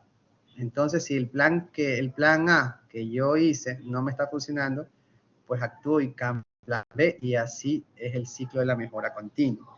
Esto es lo que es la seguridad del paciente y calidad de asistencial, ¿verdad? Mejora continua. Planeo, verifico y actúo y cambio el plan. Me reinvento, ¿ok? Entonces, es lo que hay que hacer, ¿verdad? De acuerdo a la seguridad del paciente y de acuerdo a la calidad asistencial. Pero no puedo tomar decisiones si no llevo indicadores. Se me están infectando los pacientes. ¿Cuál es la tasa de infección de catéter de diálisis en tu unidad de diálisis? Entonces hay que llevar vigilancia epidemiológica. Y esto también es seguridad del paciente. Eso también debería ser previsto por los que hacen coordinación, ¿verdad? Fin de la presentación. Entonces, ¿qué les parece? Yo creo que he hablado mucho y ustedes no hablan mucho. ¿Qué les parece sobre las complicaciones que son prevenibles en hemodiálisis, en diálisis peritoneal, el manejo del paciente, la bioseguridad? Hemos hablado del control de infecciones, del lavado de manos, de desinfección con gel alcohol, del uso de guantes de acuerdo a qué procedimiento estoy realizando, cuáles son las complicaciones evitables en una hemodiálisis, qué es lo más correcto, qué es lo más idóneo. Hemos hablado de seguridad del paciente en cuanto a atención centrada en el paciente, ¿verdad? Que no solamente es lo clínico, sí es importante, que el tratamiento es importante, que todo el bagaje de que lo que necesita el paciente es importante, pero también la parte humanizada, ¿verdad? Hay que humanizar los cuidados, hablamos de sentimientos, emociones, ser biopsicosocial, ¿verdad? El hecho de solamente escuchar al paciente y atenderlo, ya estamos ganando demasiado y estamos haciendo una relación enfermero-paciente óptima y también podemos ganar terreno para hacer adherencia al tratamiento. Si nosotros somos humanizados y llegamos al paciente y hacemos una buena práctica con él, una buena práctica clínica, si somos enfermeros bien preparados y ayudamos al paciente y somos humanizados, ganamos el terreno para hacer adherencia al tratamiento. El paciente gane adherencia a ese tratamiento, ¿verdad? Entonces, ese es el resumen del día de hoy de lo que hemos visto. ¿Quién me puede decir qué vimos en la mañana?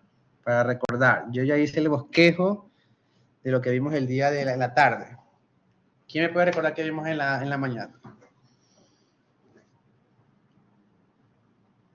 Hola. 20 personas conectadas, 19. ¿Quién me puede decir qué vimos en la mañana? Bajar la mano.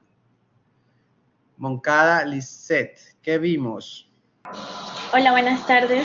Sobre, algunos puntos sobre las estrategias de culturas de seguridad, en las cuales estaba pues las paradas de seguridad que se debe realizar en cada paciente, la capacitación continua que tiene que ser tanto para el personal de salud como la educación que debemos dar a los pacientes, acompañado pues de sus familiares, las rondas que se debe dar, las rondas de seguridad en el área de salud, ya sea en los hospitales, en los centros de salud o en las clínicas agilizadoras.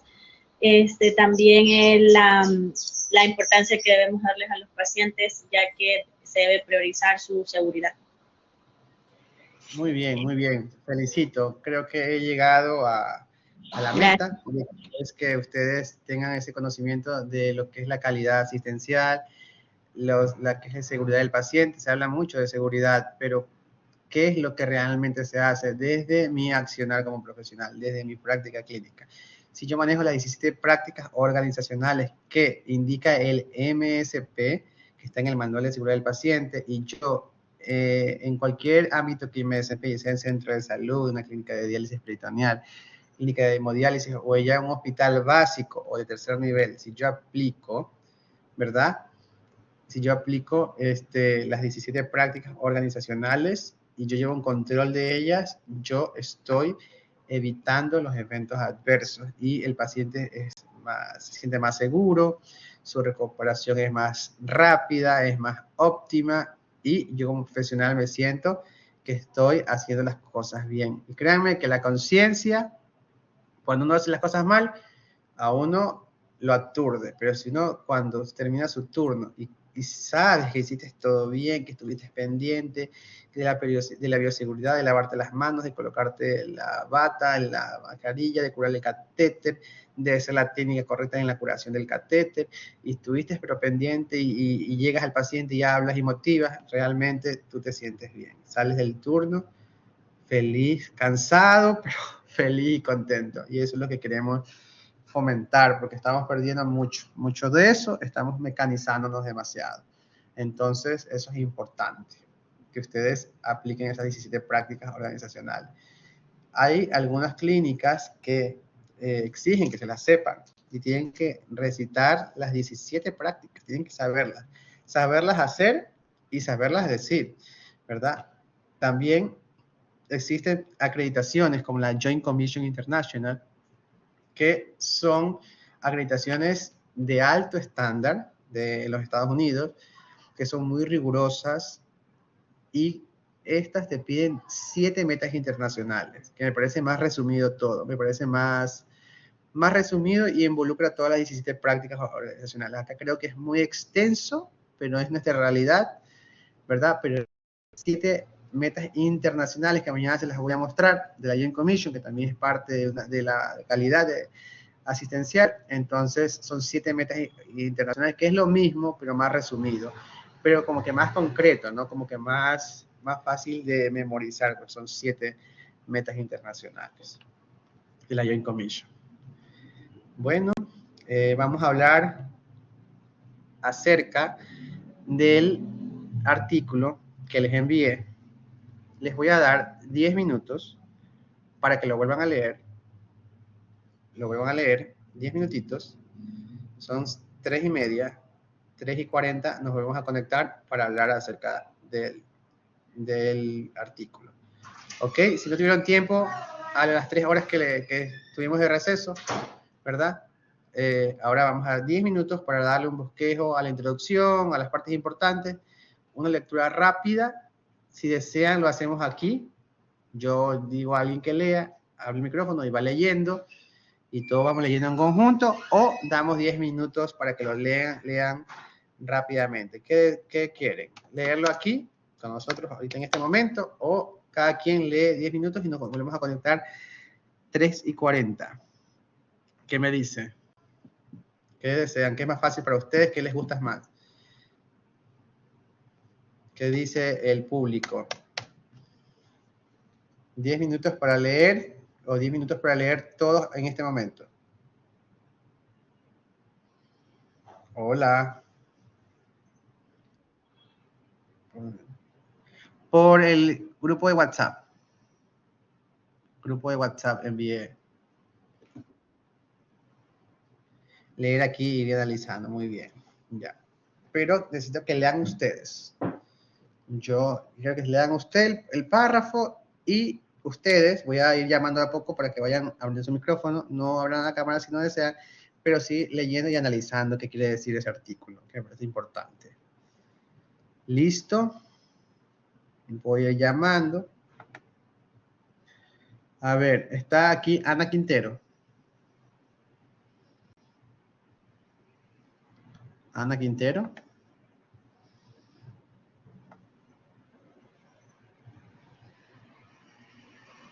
¿Está o no está Ana Quintero?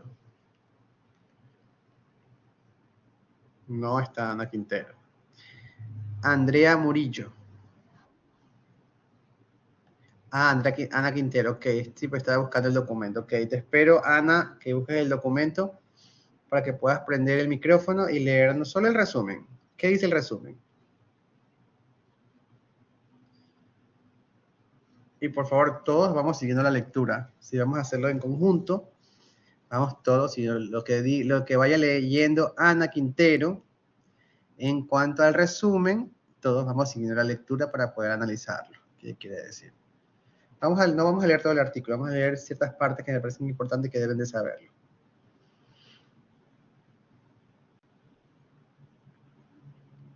¿Quién ya tiene listo el documento? Que le ayude a Ana Quintero hasta que Ana pueda encontrar su artículo, que está en el grupo de WhatsApp. Ahí se lo enviaron.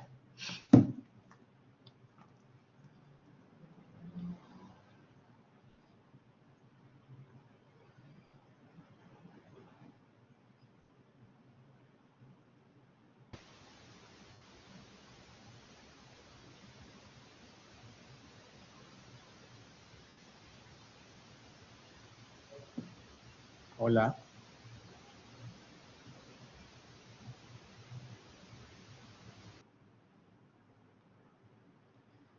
¿Quién alza la manito y nos ayuda con el resumen? Por ahí leyendo.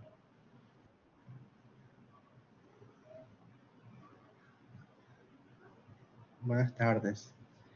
Lisette Muñoz. Buenas tardes. Dígame. Estaba hablando, no sé si me escucha. No le escucho, escuché un ruido, pero no la escuché. Y tengo el parlante con todo el volumen, pero no la escuché. Yo puedo leer. Hay quien dijo yo puedo leer, ahí le escuché. Yomali, me llamo Yomali Cabrera. Yomali, a ver, léanos el resumen, solo el resumen. Ok, dice, la seguridad del paciente o el intento consciente de evitar lesiones al paciente causadas por la asistencia es un componente esencial de la calidad asistencial y la condición previa para la realización de cualquier actividad clínica. Solo recientemente, a la luz de datos objetivos, la seguridad del paciente ha comenzado a considerarse una cuestión primordial en la práctica sanitaria. Los fundamentos de la seguridad asistencial se asientan en dos líneas de pensamiento relacionadas. Número 1, la teoría del error de Reason, y 2, la cultura de seguridad. La cultura de seguridad se define como el conjunto de valores y normas comunes a los individuos dentro de una misma organización e implica un modelo mental compartido que posiciona la seguridad como un objetivo común a perseguir. Este artículo explora las definiciones, procesos y estrategias encaminados a reducir la probabilidad de aparición de fallos de sistema y errores de las personas, y aumentar la probabilidad de detectarlos cuando ocurren y mitigar sus consecuencias. Muy bien, muy bien. Muchísimas gracias por la lectura. Y esta parte es importante cuando dice que la cultura de seguridad se define como el conjunto de valores que valores institucionales promueve el lugar de trabajo donde yo me desenvuelvo. ¿Qué valores tengo yo como persona, pero también qué valores promueve la institución que yo laboro? ¿Y qué normas existen encaminadas a la cultura de seguridad o a la seguridad del paciente? Que sean comunes a los individuos dentro de una misma organización. Es decir, que la UCI no puede ser que tenga una norma y que de pronto el área de hospitalización tenga otra. Si somos una misma institución y tenemos normatizado, protocolizado la seguridad del paciente, no solo debe ser la área crítica, debe ser también la área de hospitalización, que también ocurren eventos adversos. Entonces, la cultura de seguridad es, ¿verdad? Se define como el conjunto de valores que yo tengo intrínsecos como persona y valores que me promueve la institución que yo laboro, como por ejemplo trabajo en equipo, sinergia. Sinergia es el unirse en un proceso con el otro proceso, puntualidad, responsabilidad, empatía. Si constantemente la institución está promoviendo estos valores, si yo ya los tengo intrínsecos y constantemente se está promoviendo esto, se crea una cultura de seguridad. Si las normas son comunes y son iguales para todas las áreas del hospital, estamos todos encaminados a una misma aplicación de la norma, ¿verdad? E implica un modelo mental compartido que posiciona la seguridad como un objetivo común a perseguir.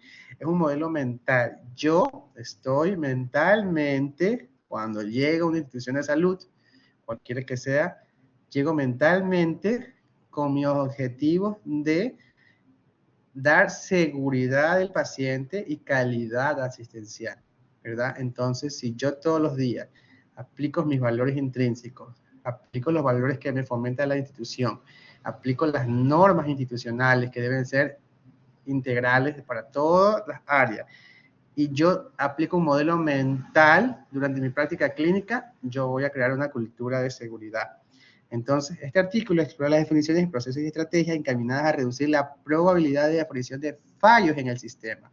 Cuando habla de fallos en el sistema, no habla del sistema médico, del sistema informático, habla fallos del sistema o del modelo de cómo se maneja ese hospital.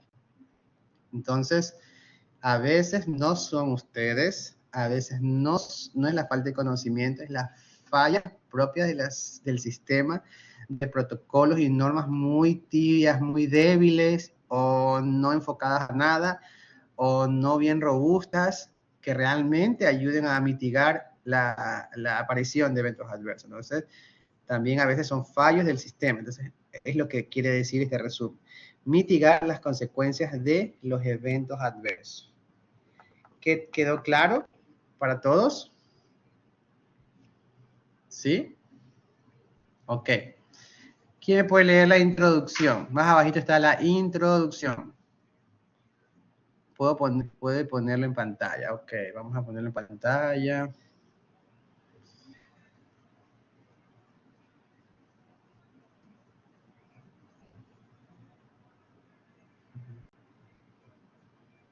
ver. Vamos a ponerlo en pantalla. ¿Pueden ver el artículo ahí?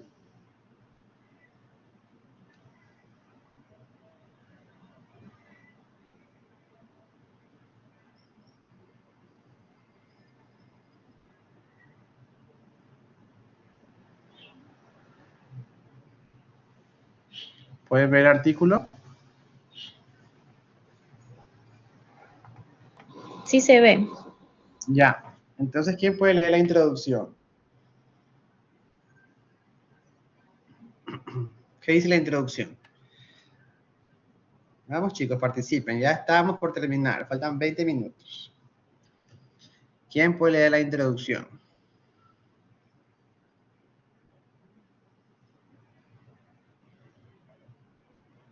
Ya le voy a poner el Zoom. ¿Quién puede ayudar con la introducción? Ahí. Yo le puedo leer. Ok, muchísimas gracias. Ya, a ver, introducción.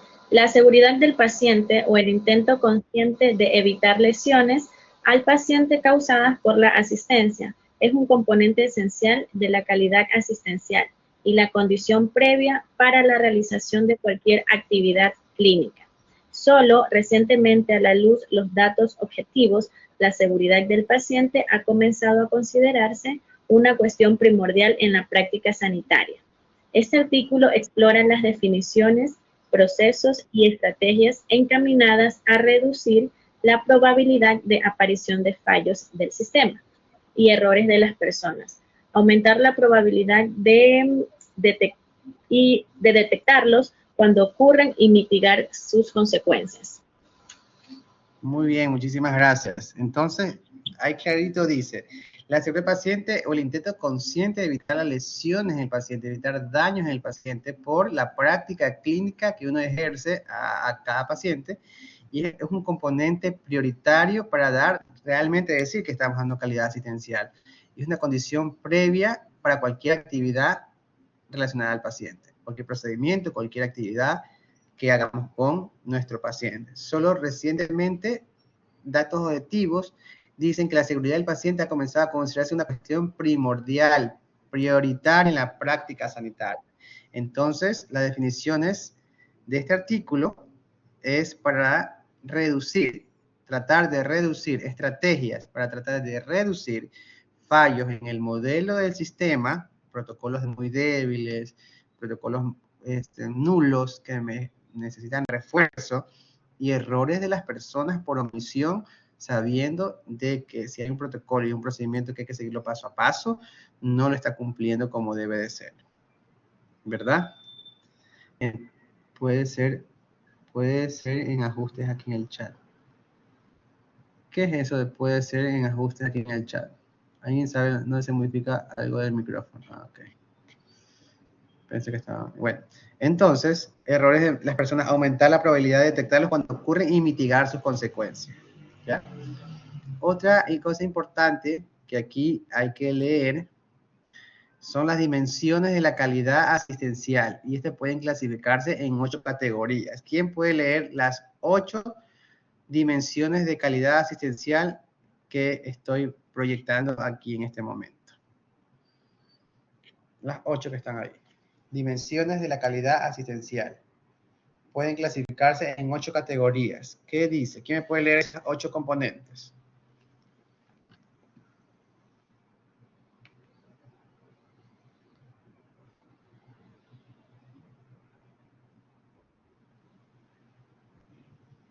Okay.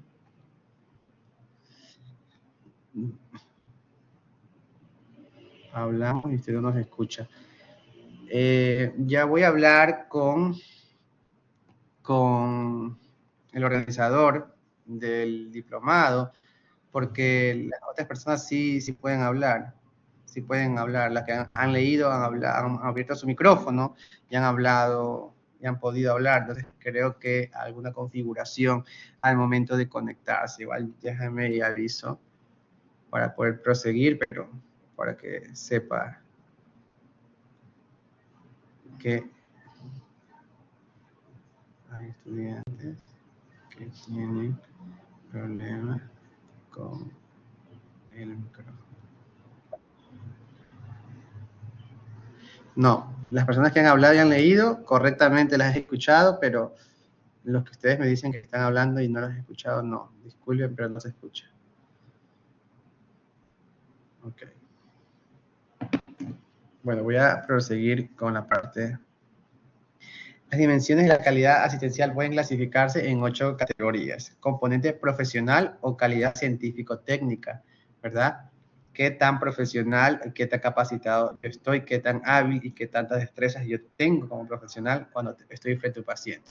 Y cuáles son los riesgos potenciales que yo podía cometer y cuáles son esos riesgos prevenibles que yo, como yo estudié, me preparé, consumí literatura, tengo experiencia, las experiencias también uno va aprendiendo, como yo les comenté mi experiencia. Entonces, uno ya se va formando con experiencia y literatura y uno se crea todo ese bagaje de uno como profesional. Aparte de esta pequeña, perfecto. Okay. Déjame. Ahí. Ahí.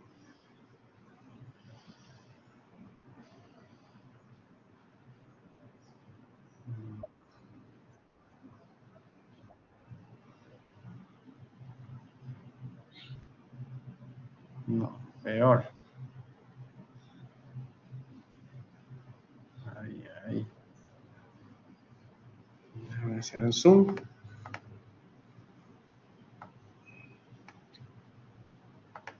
Ahí. Sí, ok. Sí. Ya, otro componente para la calidad asistencial es la efectividad. La efectividad, si todos los procedimientos quirúrgicos, de hemodiálisis, peritoneal, fueron efectivos, lograron el resultado que necesitaba el paciente. ¿Qué estoy haciendo yo para que ese tratamiento sea el más idóneo? ¿Qué estoy haciendo yo para que ese tratamiento sea el más individualizado posible de acuerdo a cada necesidad? Atención centrada en el paciente. Tercera, eficiente. Tiene que ser de manera eficiente, de hacerlo con bioseguridad, protocolizado, normatizado, evitar los daños al paciente, no omitir procesos, no omitir pasos que yo ya sabía, capacitarme, no puedo estar en una institución si no me sé los protocolos, no puedo yo ir por un lado y de pronto mis compañeros van por el otro, pero si mis compañeros van por el lado incorrecto y yo voy por el otro lado que es el correcto, pues vamos por el lado correcto, pero yo tengo que leer el protocolo para poder decir que yo estoy cumpliendo a cabalidad. Una cosa es que el procedimiento sea efectivo, ¿verdad? Que sea efectivo, pero otra cosa es que sea eficiente, que yo lo hice con todas las normas de bioseguridad y de seguridad del paciente que se necesitaba para que sea realmente profesional y eficiente. Una cosa es ser eficiente y otra cosa es que sea efectivo, ¿verdad? Esa es la diferencia. Yo le puedo hacer un tratamiento óptimo al paciente, pero de una manera deficiente, o sea, de una manera lo infecté, le puse una IAS, ¿verdad? Una infección asociada a la atención de la salud, pero el paciente logró el objetivo, pero le contaminé con una bacteria multiresistente, no fue eficiente ese tratamiento. Accesibilidad, tiene que ser accesible, ¿verdad? Tiene que estar al alcance, ¿verdad? Tiene que ser fácil de acceder para que el paciente lo pueda tener lo más pronto posible el tratamiento o procedimiento que tenga. O cualquier, por ejemplo, actividad o cuidado que usted le quiera hacer al paciente. Tiene que ser accesible. Debe haber satisfacción del paciente. Si el paciente sale satisfecho de la cirugía, de la atención, del procedimiento, quiere decir que estamos por el buen camino. Si el paciente está satisfecho y se siente bien, es calidad asistencial. Atención centrada en el paciente, que le habíamos hablado anteriormente, y la seguridad del paciente. ¿Verdad? ¿Qué más es importante de este artículo? Déjenme darle las consecuencias de la falta de seguridad del paciente. ¿Quién puede leer esta parte? Las consecuencias de la falta de seguridad del paciente. Los que sí pueden abrir el micrófono.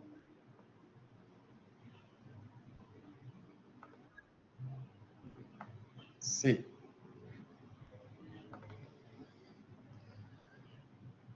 Mayra Alejandra Bailón. ¿Puedes abrir ¿Puedes hablar? No, también. ¿Me escuchas? Sí, sí, claro que sí. Consecuencias de la falta. Consecuencias de la falta de seguridad del paciente. Al tratar de objetivar estas consecuencias, aparece como gran referencia el informe del Instituto de Medicina de los Estados Unidos, To Err is Human, no sé si está bien en inglés, Sí, publicado errar es humano, significa. El errar es humano. Publicado en 1999. Uno de los trabajos que hace referencia fue una revisión de 30.000 historias clínicas en las cuales se encontró 3.7% de eventos adversos, de los cuales se consideró que el 58% eran evitables y el 13.6% resultaron en muerte. Los autores hicieron una extrapolación a las 33.6 millones de hospitalizaciones anuales en el año del estudio, concluyendo que se podían producir entre 44.000 y 98.000 muertes al año por eventos adversos ligados a la atención en salud, asociado a un costo de entre 17 y 28 billones de dólares al año. Okay. ¿Sí? ¿Puede bajar? Sí, sí, sí. Estudios más recientes, aplicando nuevas metodologías como la Global Trial Tool, que es más sensible que la metodología usada en el informe del Instituto de Medicina de 1999. Arrojan tasas de eventos adversos mucho más altas, alrededor del 10%, de los cuales 69% se consideraron evitables con un 0.89% de muertes, lo que extrapolado generó una estimación de 210.000 muertes evitables al año en Estados Unidos para el año de estudio 2011, más el doble de lo que se extrapoló en el informe To Err is Human. Ok, muchísimas gracias. Ya estoy. Gracias para que otra persona también pueda leer, ¿ya? Para que si no, no participan todos. Muchísimas gracias por tu participación, fue muy valiosa. ¿Ya? Esa es la historia de cómo el análisis, de cómo en 1999, en el 2013, se han estado haciendo estudios de acerca de las muertes por eventos adversos. ¿Qué pasaba con la seguridad? ¿Qué pasaba con los fallos en el sistema? Por eso decía, el errar es humano. Sí, el errar es humano, como todo es lo que dice. El errar es humano. Tenemos errores a veces porque a veces no nos percatamos, a veces tenemos sobrecarga de trabajo y podemos errar, es humano, ¿verdad? Podemos tener muchas actividades que hacer y de pronto le damos más atención al paciente que está más grave y al que no tiene mucha prioridad, no está tan grave, a veces los descuidamos. Pero eso ya no es culpa mía, eso ya es el sistema de que yo tengo una desproporción enfermero-paciente. Y yo, si ya desde que ya yo es una desproporción enfermero-paciente, ya no estoy dando una calidad asistencial. Ya la calidad asistencial disminuyó considerablemente. Por más que yo quiera cumplir con todas las disposiciones, protocolos, normas de bioseguridad que ya hemos hablado, si yo tengo una desproporción, una sobrecarga laboral, muchos pacientes para mi persona, o muchos pacientes críticos para yo manejarlos durante un turno, ya no puedo hablar de calidad asistencial. Definitivamente ya puedo yo cometer un error que puede causar, ¿verdad?, la muerte del paciente, un evento adverso con daño. Entonces, eso ya es fallo del sistema, pero nosotros tenemos que tratar en lo posible de que si ya la calidad asistencial está disminuida por el exceso de pacientes, nosotros debemos dar el todo por el todo y tratar de no cometer errores, sobre todo los que hacemos turnos nocturnos. Yo estoy de acuerdo, al menos yo estoy de acuerdo con que el paciente merece lo mejor, ¿verdad? Pero el personal de salud que trabaja en el turno nocturno, para mí, sí debe descansar 1 o 2 horas para que ese cerebro descanse y evitar errores, porque muchas noches o de pronto ya si yo no duermo toda la noche, no descansé al menos 1 hora, no me tomé ese descanso, yo puedo también cometer errores. Entonces, eso también es una pauta de que yo estoy de acuerdo con que el enfermero descanse unas 2 horas, 1 o 2 horas máximo, para que pueda restablecer su cerebro pueda descansar, lavarse la cara bien y comenzar otra vez. Pero en vez de cuando el enfermero no duerme, no descansa nada, es ya a las 5 de la mañana, ya no está reactiva esa persona. Ya no está con sus 5 sentidos bien puestos. Puede cometer errores. Más aún si son madres de familia, para las mujeres que son madres de familia y les toca asistir al niño, estar en su casa, hacer sus quehaceres en el hogar, hacer todo lo que tienen que hacer antes de salir a trabajar en la noche. Entonces ya a las 2, 3 de la mañana ustedes ya están cansadas trabajando. Estamos cansados, yo también trabajo en la noche. Estamos cansados.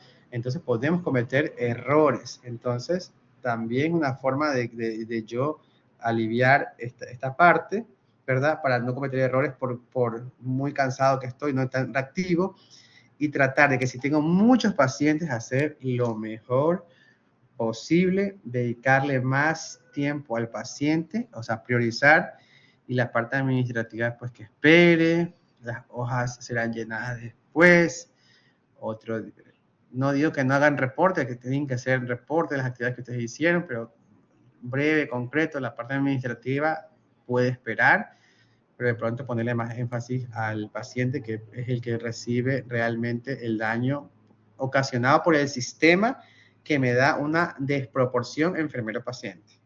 Ojo con eso, también.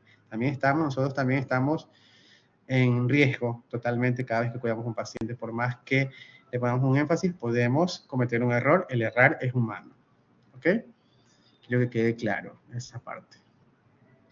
Programas de riesgo. A ver, ¿qué es más importante? El Consejo de Europa, eso no, la Comisión, la Joint Commission. Aquí está una parte de la Joint Commission. ¿Quién me puede leer la parte de la Joint Commission International?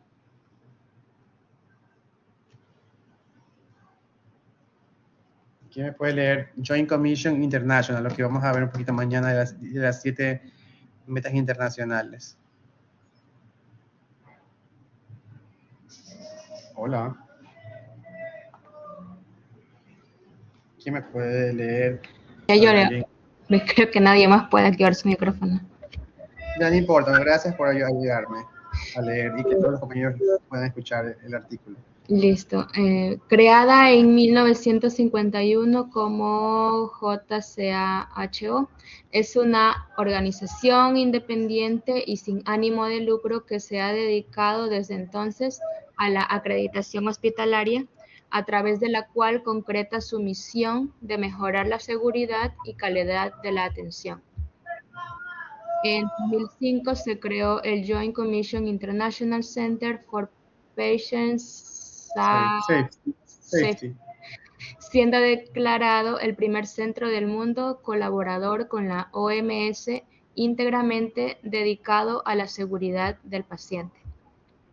Dentro de sus objetivos destacan mejorar la identificación de los pacientes, la comunicación efectiva entre los que brindan atención sanitaria y la seguridad en el uso de medicamentos, reducir los daños asociados con los sistemas de alertas clínicas y el riesgo de infecciones asociadas a la atención. ¿Sí puede bajar, por favor? Sí. Asociadas a atención sanitaria. Ya no sé dónde me quedé. A la atención sanitaria, así como que el hospital identifique los riesgos inherentes a la población atendida. Ahí está ahí nomás, ¿ok? Entonces aquí dice pues que la Joint Commission International es un sistema de acreditación que se creó hace muchos años atrás, pero en el 2005. Esto pues, esta Comisión Internacional creó el Centro de la Seguridad del Paciente. Center for Patient Safety, que es el Centro de Seguridad del Paciente, siendo declarado el primer centro del mundo colaborador con la Organización Mundial de Salud dedicados en normas que sugieren seguridad del paciente.